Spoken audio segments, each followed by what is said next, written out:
Our next conversation is going to be really focused on what's happening in finance with our state government and what are they seeing based on the economic forecast and what we should expect in California. We do have a terrific moderator, Eric He, who is the education and budget reporter for Politico. So he's going to be driving the questions. We're also welcoming, of course, State Senator Roger Niello. And I just want to say thank you for being here, Senator, second time in 2 days, and also for last week.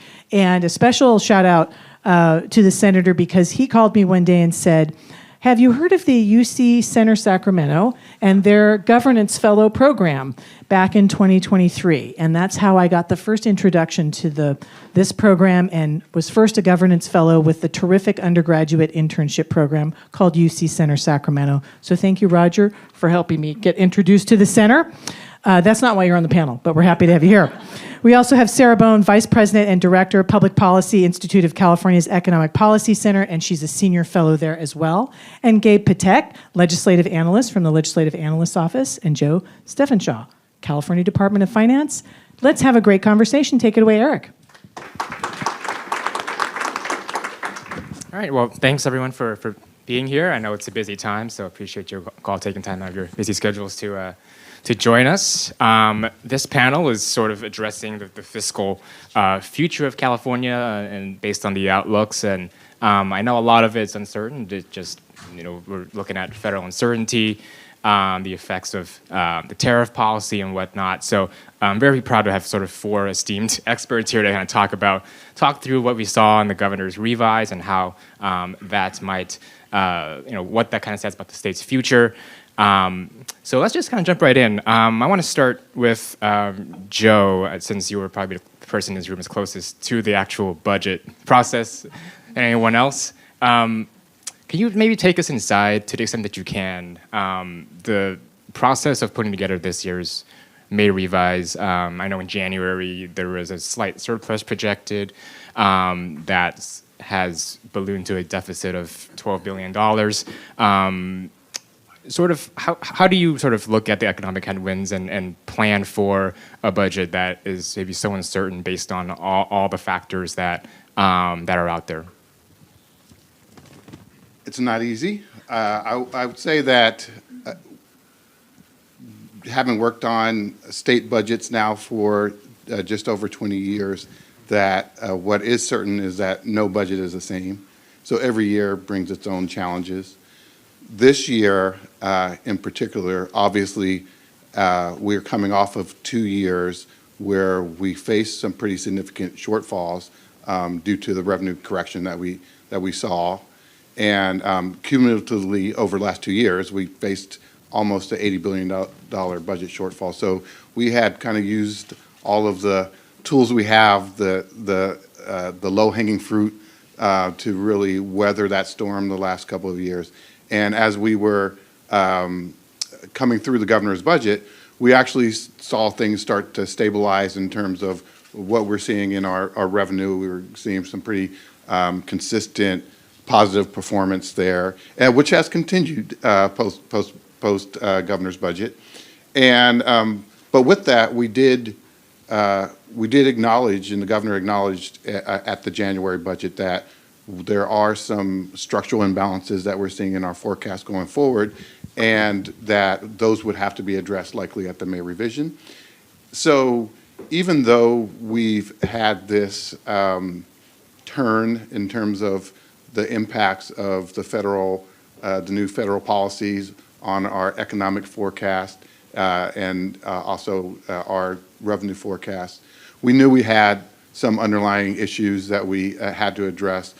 Some of that is tied to increases in costs that we've seen in some of our major programs. I know Medi-Cal being a big one that most folks are aware of, and so although it took some time to really get our heads around and grasp, we have a great economic forecasting team and revenue forecasting team, but to get around really what the impacts of the current and ever shifting federal policies are.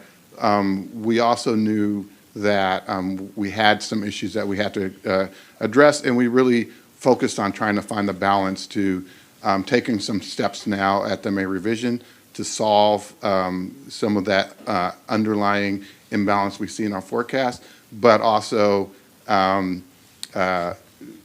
understand the uncertainty that's being created, and to the extent we can create some mitigation against those impacts going forward, but then also not go too far given the uncertainty, and so to find that right balance of really addressing that structural deficit while we are operating within this current state of uncertainty. For the rest of you, I'm curious, just initial takeaways from the May revision, from the $12 billion deficit and how the governor proposed to close it. Was there anything that surprised any of you when kind of looking over it? Who wants to? I'll forge out. Is the mic on? Can you hear me? If those of you in the back can't hear me, the people in front might want to move back there with me.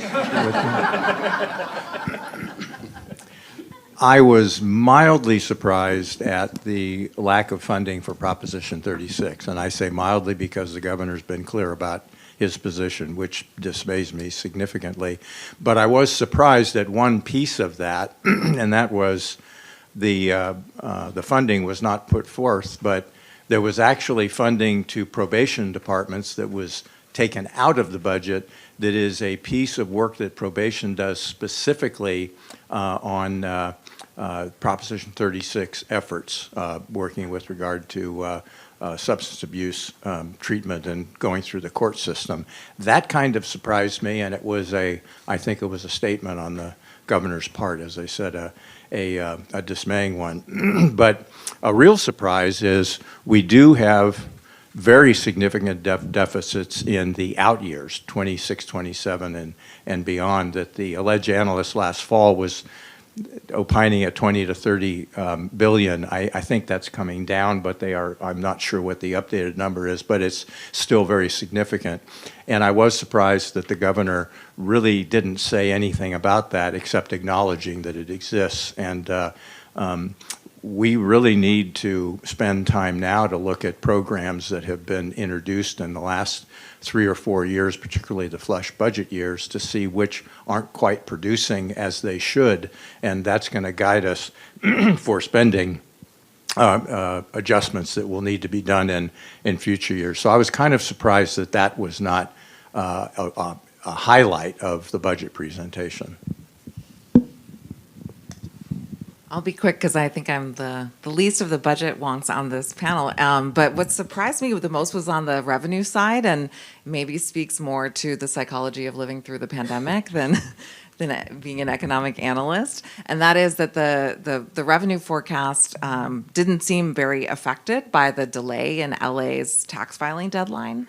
And having been through the pandemic when the tax filing deadline was pushed out, and I understand that drastically affected revenue forecasts and made for challenging budget times during the pandemic, not just because of that, of course, but in part because of that revenue forecast. I was surprised in the positive direction that we're not expecting a major kind of shortfall or big additional uncertainty due to that LA picture, which is a large percentage of the population. So. Okay, so I would agree. I was actually a little surprised when the team brought the revenue estimates to me, and I know Joe knows this, and Samjita. We do our revenue estimates very independently, right? And actually, our revenue estimates for this budget window period are very similar. I mean, less than 0.5% difference, I think, when you look through the 3 years through the upcoming budget year. And then but they are down. And when revenues are down and our expenditures are trending higher, as Senator Niello said, about what we identified back in November, that does result in this deficit that the May revision cites. And so that wasn't too surprising. And because the overall structure and the size of the problem is not too different from how we would describe it from the LAO's office, I'll be a little bit nitpicky to say what my surprise, which is my job with Joe, and the one thing I thought was a little bit of a departure is our Prop 98 minimum guarantee is down by 3.9 billion in the budget period, and yet the May revision maintains some new spending that the governor proposed back in January, and included some new spending in the May revision, and that creates a situation where about 1.6 billion of one-time funding is being used to support ongoing programs. So it kind of puts the Prop 98 side of the budget into more of a structural deficit going forward. And the way that we are, the governor's May revision proposes to support that is by implementing payment deferrals to the schools. And historically, payment deferrals have tended to be more in, to soften the blow in a more serious downturn, and we're not quite in that yet, even though it's on, and that's kind of the point, is that there is a risk that's out there. And so our office has pointed out some alternatives for the legislature to consider as a way of avoiding that. And so it's not, I don't want to make more of it than it is, but it's one thing that I found, and our team thought was a little bit unexpected. It seemed like from reading your brief, the initial comments at least, that you generally agreed with sort of the broad structures of how the governor was. That was the point of my first 30 seconds to a minute. Yeah, I was kind of trying to say that as well. Good news for Joe. I'm curious what you all think about sort of what the governor cited as the cause of the deficit. He tried to coin the phrase the Trump slump during the presentation, but he also did admit, sort of when asked about it, that there were existing pressures on spending, and so he made sure to not entirely blame the deficit on the president's policies. Joe, I guess can you sort of talk a little bit about the balance between, obviously, we had a deficit in years prior, before Trump was president, right? But obviously his policies are having an impact. What do you attribute sort of the deficit to, if you were to say? Yeah, so when we're talking about the $12 billion deficit for the upcoming fiscal year, I think the points that the governor was trying to make at his press conference was that acknowledging that we do have this, we had an underlying issue in terms of some structural imbalances and some increase in costs, and we acknowledge in the governor's budget that we have some programs that are increasing at some pretty significant clips. As I mentioned, Medi-Cal, what we were seeing prior to some of the solutions we're proposing is that since the governor's budget in January, just the cost for Medi-Cal alone in the budget window through the upcoming fiscal year, we're increasing by about $10 billion. And so the governor acknowledged that we had those issues that needed to be addressed.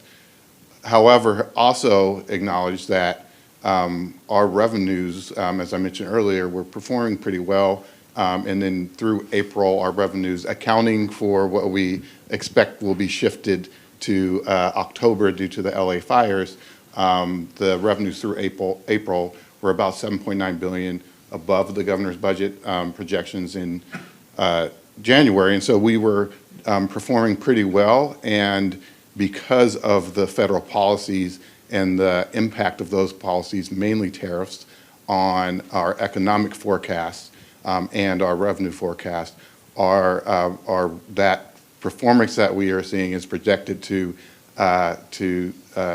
start going in the other direction pretty quickly. And through the budget window, our revenues are now down, projected to be down by $5.2 billion. And so that softening in our revenues and downgrades in our forecast is due primarily to the tariff policies. Sarah? I think there's no question, we've been talking about it all day, that the Trump administration federal policy will have major impacts on California's economy, on our stock market. And I guess the point I'd like to add is that the stock market and the economy are two very different things, and they affect the state budget in different ways. And the average Californian, even those who are engaged in policy or interested in the state budget and spending, I think there's some disconnects there. So communicating to the public about like how federal policy will affect the budget, affect the state's economy, I think is a very hard thing to do. There's been times in recent years where the stock market was doing well, so our revenues were, in pretty good territory, but Californians didn't feel good about how they were doing economically, their opportunities in terms of jobs, in terms of costs, et cetera. So I think it's, I see the challenges of communicating about a very complicated budget, economic, and fiscal situation to a large population that is really feeling like they've lost a lot of ground economically. Sarah, just to quickly follow up on sort of, I know you do work with surveying Californians on their priorities, right?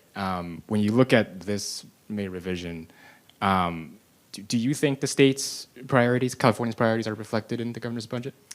What we've seen in our surveys that PPIC conducts periodically of Californians, representative surveys of their perspectives, is that their number one issue is around the economy. It's jobs, inflation, costs. And that's been persistent. So it's also gotten worse in the last few years, of course. Beyond that, and I guess I would say on that point, there's a lot of things that California's budget can do and that policy is doing to affect all aspects of our economic lives. In terms of cost of living, it's maybe a little bit hard on the things that Californians face every day at the grocery store, at the pump. Some of those kind of cost pressures are a little bit harder to tackle in a budget. When asked about other policies, other spending by the government that Californians prefer, their top two that they typically list are in K-12 education and health and human services, two major parts of the state budget. There's also wide agreement around, bipartisan agreement around investing in job training, kind of broadly defined. So I interpret that as including higher ed, maybe including K-12, as well as other kinds of programs that help individuals develop skills. I think we all understand, and Californians understand, how important that access to that is to their own economic well-being and upward mobility. So it's a little bit hard because they support childcare spending, they support pre-K, early child education, they support tax credits for low-income workers. Those are all big-ticket items. Some of them not even state dollars. So yeah, I think interesting questions or insights could be learned if we had asked Californians, if you were cutting the budget, where would you target? Which could lead to a different set of priorities. You mentioned the Trump slump, and he led with that. He did make the comment, he's not blaming everything on the federal government, but that was a little disingenuous because that Trump slump was up there for quite a while. So I figured as long as we're going to be dealing with iterations, I called it, maybe it's more like Gavin's gap. And the reason I say that is because state spending has doubled in the last decade during a time where population has not grown at all and the rate of inflation is less than 1/3 of that growth. So clearly, we have had significant increases in spending, and now we're seeing revenues not keeping up with those spending obligations, and that gets back to the point that I was just making. But the structural deficit is just the obvious, of course, sort of elephant in the room because we really aren't dealing with it right now, that we have to eventually deal with. It's not going to change. Okay, and so for my part, I would say that, I mean, a lot of what Joe and the Senator said, I think, are kind of close to what we would say, which is that the revenues are down $5 billion, expenditures are higher than previously estimated by $12 billion or so. And, I will just note, though, that a lot of the solutions in the May revision have an ongoing nature to them. They're difficult choices that the legislature is going to have to grapple with, but they are addressing some of the areas that we've seen the fastest expenditure growth in recent years, which is particularly in Medi-Cal and some of the social service programs. And so, that does shrink what the structural deficit would be absent those proposals. And so we still have a even with those, and this is one of the points we've been making or are planning to make to the legislature, is that the overall amount of solutions that the governor is proposing should be kind of the floor for the legislature. And even with that, there will still be more work to do in the years ahead if you look at the forecast. Now, our multi-year forecast is not currently completed. We're aiming for Saturday. And so we'll see what that says. But if it's something kind of like what the May revision shows, there will be more work to do, even if the legislature makes these difficult choices that the governor has included in the May revision. Yeah, I want to ask about one specific part of the budget that's getting some outside attention. It's the cuts to Medi-Cal and to the health sector. The governor proposed a freeze on Medi-Cal enrollment for undocumented immigrants, adults, and monthly premiums. Cuts to healthcare programs funded by Prop 56. That includes Planned Parenthood, redirecting money from Prop 35, which is a health insurance tax, ending coverage for weight loss drugs, bringing back the asset test. And just sort of listening to the health subcommittees this week, there is some grave concern from lawmakers and advocates who wonder if these cuts are being, tacked on, and why they're bearing the disproportionate number of the cuts. Joe, what's your response to that when you sort of hear? What have you been sort of hearing from people since the proposal, which does seem like it does target the health sector more than others? I was thinking you would start with somebody else on this one, but you kept this. Sorry. Same pattern here, I noticed. Thank you. So, in all seriousness, it's not a joking matter, and I think it's tough. This has been a really tough discussion, and it was as we were developing the May Revise, even within the administration, and there's no, this is not targeting any particular area or constituency. From a purely budget perspective, these reductions are made in areas where we've seen significant growth in the non-Prop 98 General Fund over the last decade or over the last 5 years, and we are projecting significant growth over what we are projecting in terms of revenue growth going forward. And again, as Medi-Cal as an example, given that it's the largest program in health and human services and the amount of growth, the general fund cost of the program have essentially doubled since 2019-20. And again, noting the cost increases that we're just seeing in the budget window, those areas that there are some very tough cuts proposed in the May revision are made in areas where we have seen this rate of general fund growth that is really contributing to this underlying issue we're seeing with costs growing faster than what we expect our normal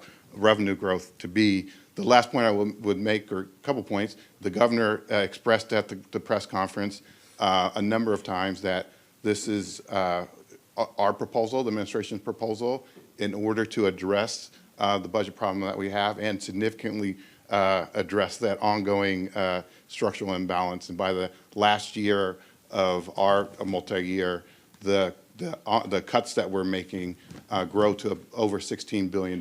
So we feel we're taking a very large step in addressing that ongoing structural balance, but this is just the proposal. And as the Analyst is advising the legislature, we are at the point now in the process where we know we have to have those discussions with the legislature on what the ultimate budget should look like. Just real quick, why do you think some of the estimates on the caseloads for Medi-Cal were off by the billions, particularly for the undocumented population?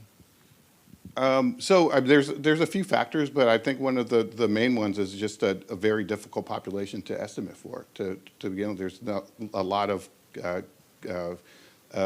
comparisons out there, and so and then there's the population that it tend to be folks who are more hesitant to enter and to participate in some of the public programs, and so I think just a new population that there wasn't a lot of data to really inform was an issue. But then also we're seeing cost increases in healthcare, in Medicaid across the state. Other states are experiencing similar growth, and we talk with other states all the time, and some of the states who have expanded, some have seen their actual costs borne out to be a lot higher than their original estimates. And I think something that we have heard a lot common across states is the increased costs in prescription drugs and pharmaceutical costs in the last couple of years. I know you have a bill to address that in the budget too. Sarah, you mentioned like public health is top of mind for most Californians, right? According to your surveys. How do you think they would feel about if you were to poll them now about this? Oh, gosh. Ooh, that's a tough one. I mean, I think Californians see healthcare costs broadly as one of their biggest concerns. And, it is of the top, budget priorities that they express in our surveys. So I think it probably would be concerning. I think when we're looking long term, we study the aging population and the demographics of the state.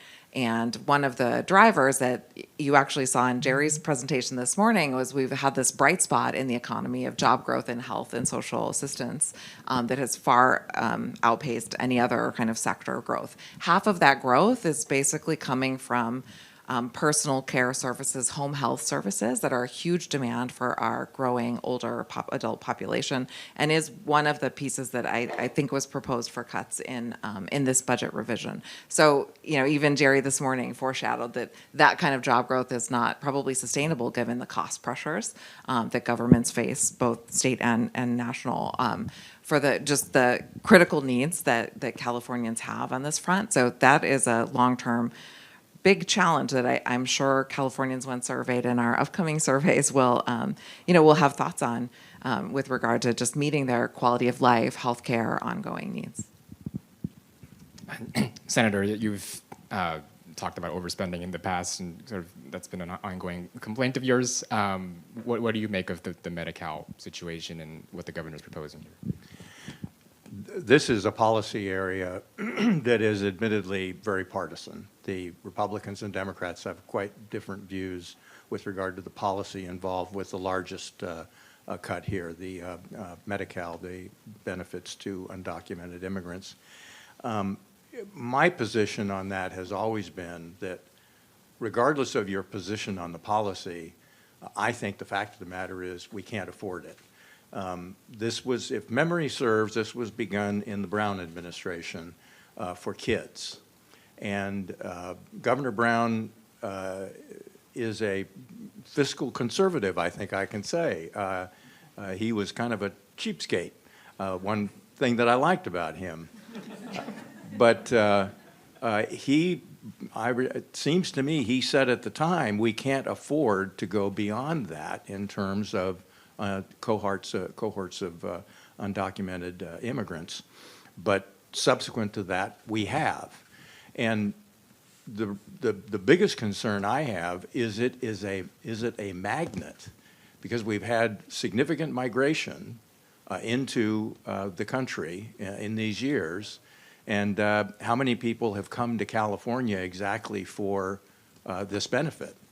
I don't know what that number is, but I think it's a real possibility. But as I said, it seems to me, and I think this move kind of confirms that or supports it, particularly given the structural deficit and the large deficits we have in the out years, we just simply can't afford this. Okay, yeah, I know you put out a longer brief on the Medi-Cal. Do you want to maybe give a Spark Notes version of that for us? Yeah, I mean, I guess our assessment of this issue in the May revision is just that if you look at overall expenditures being up by $12 billion compared to the governor's budget, $10 billion are in the area of Medi-Cal. So the governor's proposals here are serious. They affect people, and we don't want to forget that. But when you look at the overall amount of the state's package of services and programs that it funds, and the resources that we have and are projected to have, we cannot currently afford that whole package.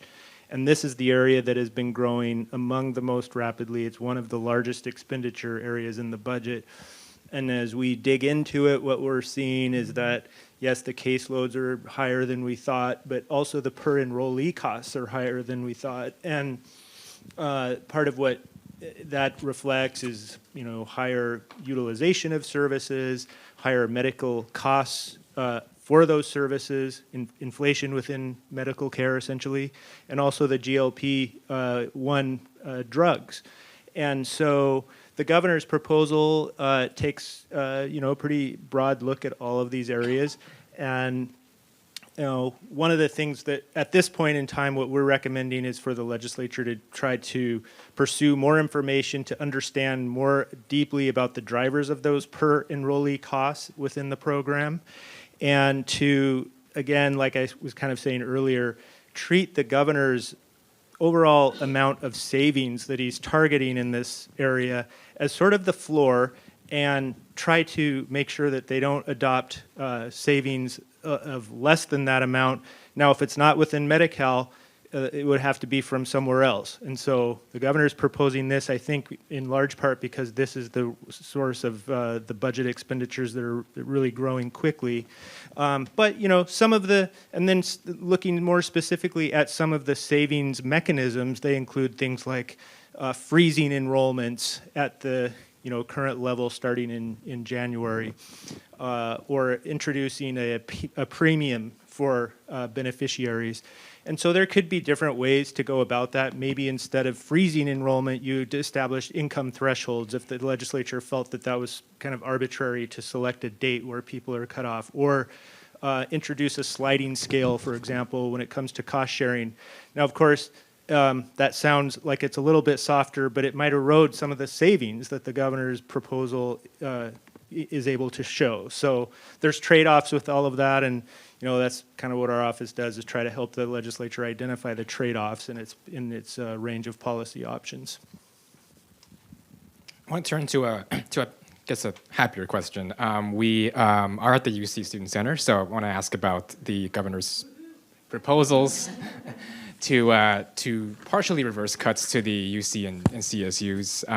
There was an 8% cut proposed in January that has gone down to 3%, which is still a cut, but a pretty substantial decrease. Joe, do you mind going first again, or do you want me to go with someone else here? I think I asked you at the press conference too, but just how important was it to be able to kind of get that, kind of at least partially get that funding back? It was very important, and we've heard a lot, and the governor's heard a lot from both the segments throughout the last few months, in particular in relation to the 8% reduction. And as we looked at it, and the reduction was tied to efficiency efforts in last year's budget, and started really doing our analysis and comparing, I think, number one, to closer to where things were landing in that overall effort, but then more importantly, taking into account what the impacts that would be on the segments that we were hearing. And even in this tough budget where we are incorporating a number of ongoing reductions, we felt it was important because of those factors to reduce the overall size. It's still a reduction going forward, but to reduce it significantly from what was planned for the upcoming budget. Senator, I'm not sure if you signed the letter that was circulating around on trying to restore those cuts. Yeah, you did. Our caucus wrote a letter on several of our priorities, but one of them was that we were very concerned about this cut and the magnitude of it. I was pleased to see that it was scaled back. That's a good thing. But one thing I found out about day before yesterday, I think, that I hadn't seen before, was a reduction in community college funding over a 3-year period of almost $500 million to fund transitional kindergarten. Now, if you are in favor of transitional kindergarten, perhaps you like that, but I think compromising community colleges, particularly with regard to workforce training, is not a wise thing to do. So I was pretty disappointed in that. And, you know, we talk about the challenge of the out years with deficits and, you know, whether we favor or oppose any particular spending reduction and trying to maintain other spending even in the face of declining revenues. But we still have a general fund budget of $300 billion, which is 300% of what it was when I left the Assembly. And so it's a lot of money. And with declining revenues, that's tough. But just in terms of a priority, the amount of money that we're spending to pay for medical care to adults, undocumented immigrants, would pay for all tuition in the UC and CSU system. Just an interesting trade-off I thought I might throw out. Sarah, I was looking through the February survey you did on the government and California's thoughts on it, and public or higher education was not very high on the list of what Californians would want to spend on. Curious, like why you think that is the case? Yeah, that's interesting. I mean, K-12 and Health and Human Services get a little bit stronger support. I will say our survey has found, like I said, the strongest support across all policy areas around job training. So I think that's, you know, could be defined in lots of different ways and how people may answer that question, but 80% of Californians support more government support for job training to build skills for the future. One other additional question that kind of picks up on one of the senator's points is that about 63% of Californians indicated support for a free tuition in the public universities and state colleges. Maybe they don't know that a lot of students actually do have free tuition through other investments that the state has made. And I think that's one of the concerns that we have when we look at higher education as a driver for individual mobility, as a driver for the economy overall, is the gains that have been made in broadening access to higher education across California's diverse populations and regions. And so, I think the concern about any kind of pullback in funding or support might be that those hampered the most might be those that kind of need more opportunity to access the state's public institutions. I guess if I could just add too, I mean, I think of higher ed investments in the state budget as really our major investment in economic development. It's also, of course, workforce development and individual opportunity. But for our economy to grow, for us to kind of grow income, to grow opportunity, you need people or you need productivity and innovation. And the people trends are not great. We're in a slower growing kind of state of the world in California and nationally and in a lot of other countries as well. So we want to rely on these institutions that are a draw for people to come to California, hopefully stay and work in California, and to, of course, gain the skills that lead to innovation, lead to productivity. So I think especially in this uncertain economic environment where we're looking at slower growth, which could have real impacts on families' income and ability to get ahead. These are major investments that the state is making to that end. Gabe, any thoughts on the college funding? No, it's too much. Just again, kind of pointing out the trade-offs that to reduce the base cuts from almost 8% down to 3% increases general fund costs by $500 million roughly, and so that means that amount has to be made up for elsewhere in the budget in this difficult time. And so we point that out. And, the many other departments don't have this other major revenue stream available to them, that is tuition. And so the UCs and CSUs do have that fiscal benefit. That being said, even with this, we know that the UCs and CSU will have still operating shortfalls coming ahead. So we understand the pressures. There's also the specter of federal reductions in aid to UC for research grants. That's a very significant concern. and we know that this type of pressure can ultimately lead to larger class sizes and reduced access to student services for the students in those systems. And so, it's not an easy thing in any event, but those are just some of the kind of trade-offs that we've been thinking about with this one.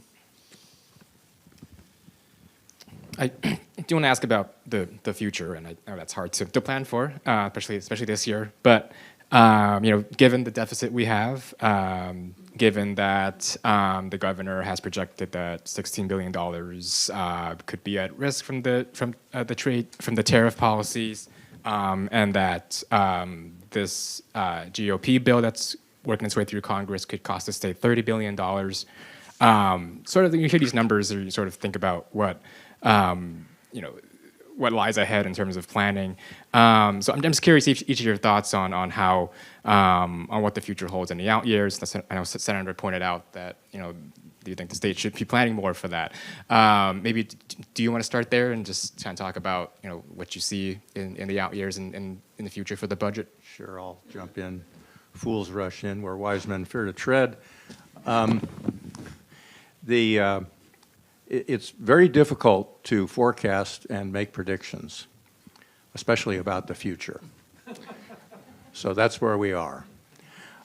We really don't know. The governor, if I heard him right, he indicated that the trade policy has cost us a significant amount of revenue, and I'm looking forward to seeing the data behind that, because we're only seeing the effects of the trade policy just about now. Let me say, though, that I am absolutely opposed to President Trump's trade policy. I think it's bad policy, and I don't think that we've been screwed during the time that we've had supposedly been screwed, with the exception of China. Our personal income and personal wealth growth has exceeded the entire rest of the world. So I don't know how we got screwed. But the point is, I do not support the trade policies. Having said that, the federal budget, I think most people believe that there is going to be some impact to California. We don't know what. So we're going to pass a budget in the middle part of June that's going to be a placeholder budget. But guess what? That June budget has been a placeholder budget for a decade. Ever since we converted the budget process to a simple majority, that budget has been passed on time, and it's always been revised in August, September time frame. I remember when I was in the Assembly, constituents would get so mad at me because the budget was delayed because Republican votes were needed. And so I would tell people the issues that I was concerned about, why it was being delayed, and I said, do you want that other budget? They said, no. So it was a difficult process, but I think it was a better process. In any case, it's no different this year than any other year. That June budget is going to be a placeholder budget, but any subsequent impacts this year probably will be greater than they've been in prior years, but we just don't know. Are you hearing rumbling or like people talking about having to come back in the fall to make corrections based on what Congress does?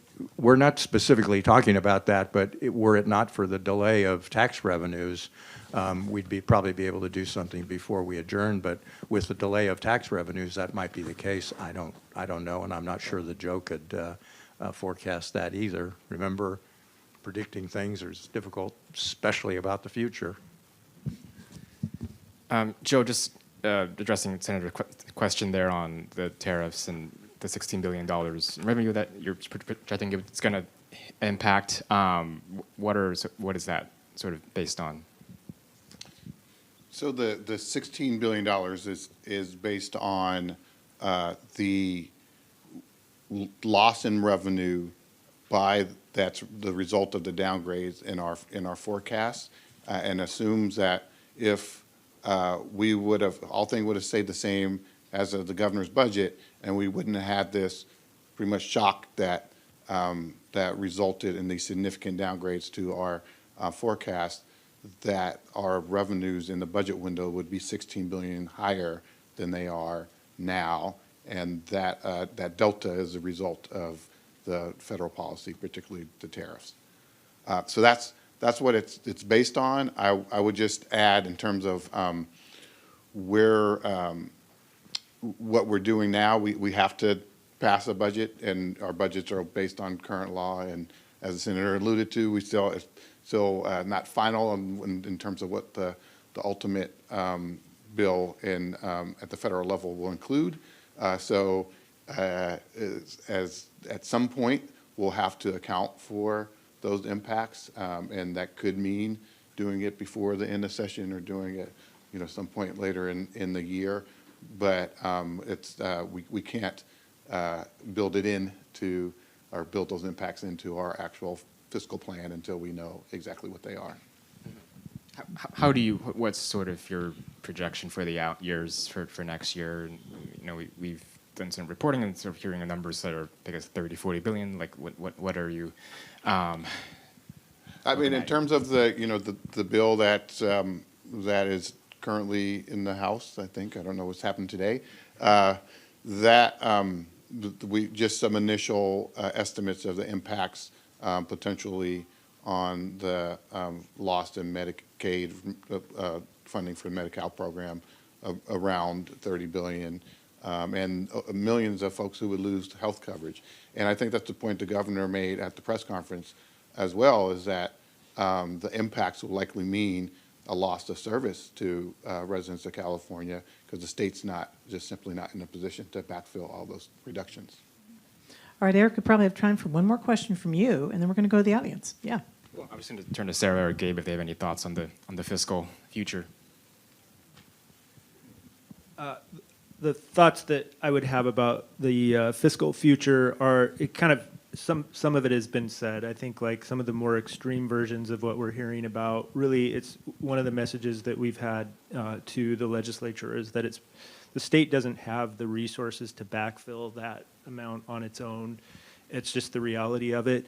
And we also, though, think there's just so much uncertainty about it. It would be, we're not in favor, really, of preemptive or speculative budget changes that try to account for some of these type of federal policies. We just don't know yet what they'll actually look like.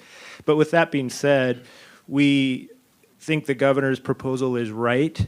And I really think they deserve credit for this, for maintaining the budget reserve levels that they do.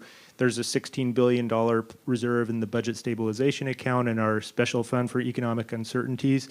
And I know that would be a tempting source to soften some of the proposed changes that are in the May revision.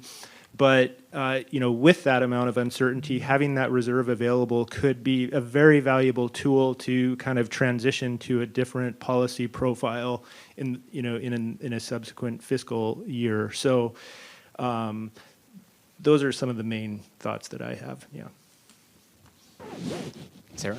I'll just add one thing that is, I think, the easiest to project, and that is around the pressures that we'll have on our economy because of the workforce. So I already mentioned, that just the demographics of our state are pointing towards a smaller workforce relative to the population, which will have impacts on businesses that we heard kind of filter through the forecast that the Anderson folks conducted. And will have more indirect effects, I would say, on the budget and fiscal planning. But that one is pretty predictable, regardless of federal immigration policy. We were already in that world where businesses will face pressure to be able to hire enough, to be able to grow enough.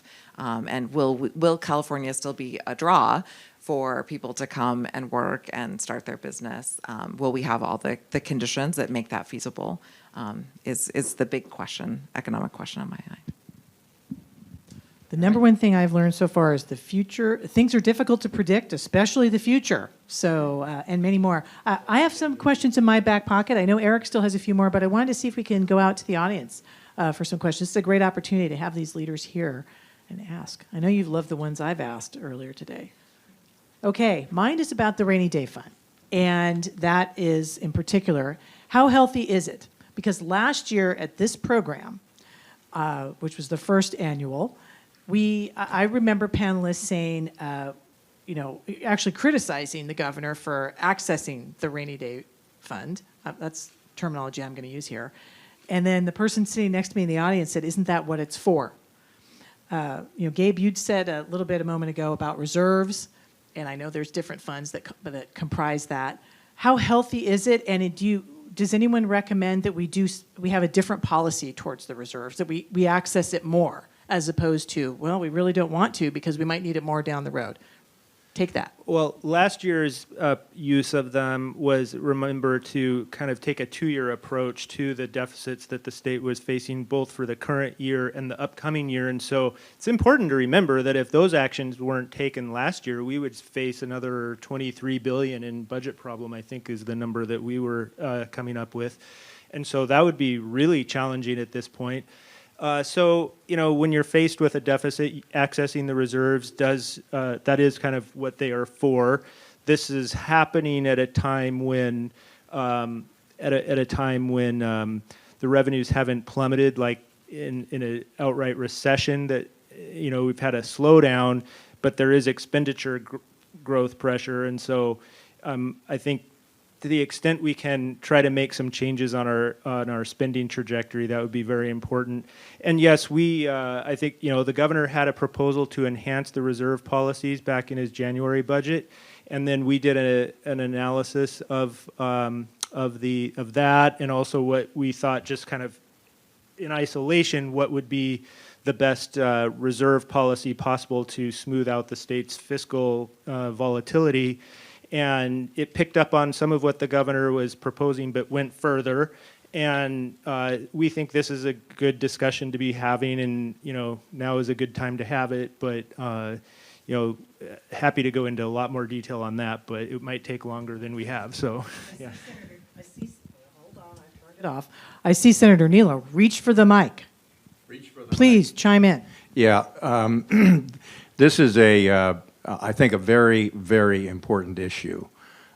We have such a highly volatile revenue source, it makes budget writing very difficult, all in and of itself.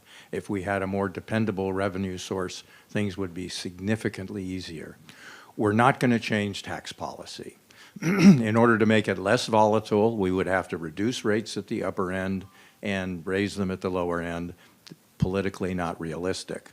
But we can fix it with spending policy, and I think it gets at some of the discussion. I haven't had a chance to read your analysis yet, but I'm told that what you're talking about might be similar to what I'm going to say, and that is, I have always believed, because of that fluctuating revenue, that we should limit spending in any budget year to a rolling average of somewhere between 4 and 7 years of revenue.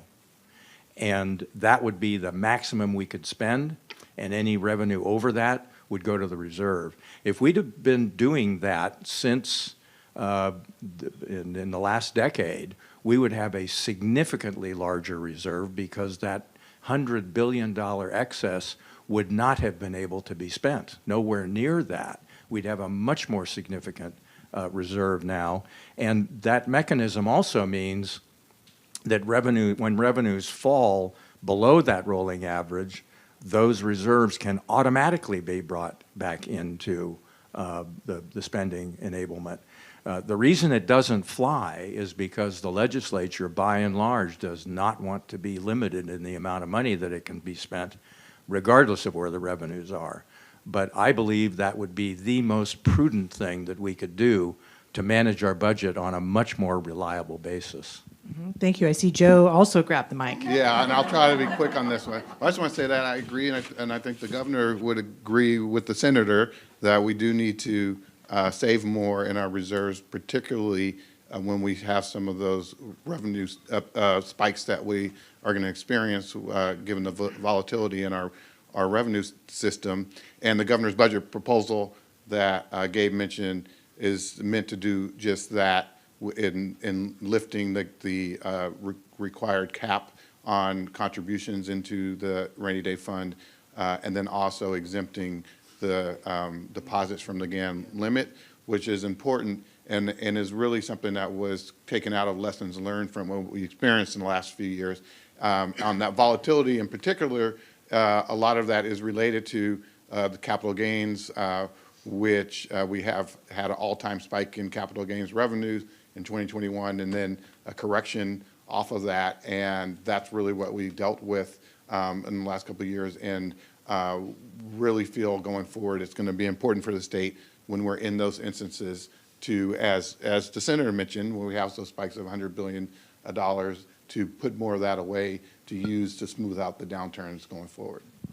Well, I'm pleased to see some agreement on the panel. So, yes, Sarah, do you want to chime? Yes, there you go. Sarah, do you want to chime in on that one? The only thing I have to add is that we do ask Californians what they think about rainy day funds. And as of, it must have been our February survey, they were broadly supportive of the governor's original budget proposal, but they also don't really favor using rainy day funds. I think just generally like the idea of a state savings account to weather kind of the worst times. There's not much more we can say from our poll of Californians, but I thought that was an interesting dynamic that they offered. Yeah, great. Thank you for grounding us in what other Californians think. So, questions? I've got one more in my back pocket. Yes, microphone's coming your way. Hi, I'm Katie. I'm an economist with Moody's Analytics. So my question for you is, we've heard a lot of people today talk about sort of the exodus of people and businesses from California due to rising costs. And multiple people have sort of mentioned tax cuts as a potential way to sort of attract people back to our state. But then on the other hand, we've also been talking a lot about serious budget constraints that we're facing as a state. So I guess my question is, do you feel that the potential benefits of having a friendlier tax environment would outweigh the lost revenue that we would have, particularly, in the near term with this budget situation? Like, is it a pipe dream to even think about that given our current climate? Or is that something that should be seriously considered? Great. I'm going to see who's going to grab for the mic first. There's a pause. All right, go for it, Senator. Senatorial privilege. Like I said, fools rush in where wise men fear to tread. It's a very interesting idea. I'm not sure that it's politically viable in California, so maybe this is all academic. But in the last few years, and I've talked with Gabe about this and haven't looked at the most recent year, but we've had in and out migration for years, and more out migration than in migration, but the demographic profile has been the same, pretty much the same either way. In recent years, since the pandemic, the people moving out are of a higher educated and higher earning profile than those that are moving in. If that is a sustainable trend, it's very dangerous to our revenue source. And as I said, the data comes from IRS data, and it's delayed by, a year or two. And so it's hard to tell. But if that establishes itself as a trend, and it was the case for, I think, 2 years in a row, if it establishes itself as a trend, we would have to take a serious look at exactly that proposal. I still think that it is, even with the data, I think it's politically not viable here, but I would certainly advocate that we at least look into it. If it's all right, I'll just jump in on that one as well, which is that, and it's the LAO can be frustrating because as soon as you think you figure something out, then they'll cloud it with, but there's also this. And in this particular case, what I would say is that while this is happening, as the senator pointed out, we still continue to be creating more firms and businesses in California than the national average. So something about California is still quite attractive, and I think Jerry earlier today was talking about some of it, maybe our labor force, the weather, other attributes that we have. And so now, that will only carry us so far. But given the fiscal environment, the idea of trying to entice people back by some significant tax relief is challenging. And so one of the things we've been thinking about in our office is trying to encourage the legislature to consider ways of addressing the affordability crisis that Californians and businesses face through re-examining some of the regulatory environment that we have, or other ways that we could bring down costs of doing business here or living here that don't necessarily entail a very large, major fiscal commitment by the state. And so that's very challenging work. And it could be in any number of areas, but including homeowners insurance and other policy areas. But that's the type of work that we would probably also recommend that the legislature take up after they tackle the budget, because it's sort of a detailed policy exercise. But that might be one other option for them. Please. Just a quick cheap plug. We this summer have some research coming out on relocation of businesses in and out of California that considers all the dynamics, both new businesses being formed, those that leave, those that close. And we're finalizing the findings, so I can't share those yet, but please look for that this summer. I think, at the same time, there's not enough rigorous evidence on the policies that the state does have that do try to incentivize growth, especially among businesses, creating jobs, keeping them here, which can offset some of the other higher costs that are often cited as reasons for ending a business here or relocating. And there's one in particular, the California Competes tax credit, where there is rigorous evidence. We've published a policy brief on that a few years ago that looks at, it's a relatively small program that relatively few firms use, but nonetheless has a large multiplier effect of firms that kind of are able to get the tax credit. They commit to hiring, and those jobs stay in California, and they tend to actually be located in areas that are relatively disadvantaged. So there are some, policy tools that I think can be used in this kind of higher cost environment that we're in addition to looking at regulation and other challenges.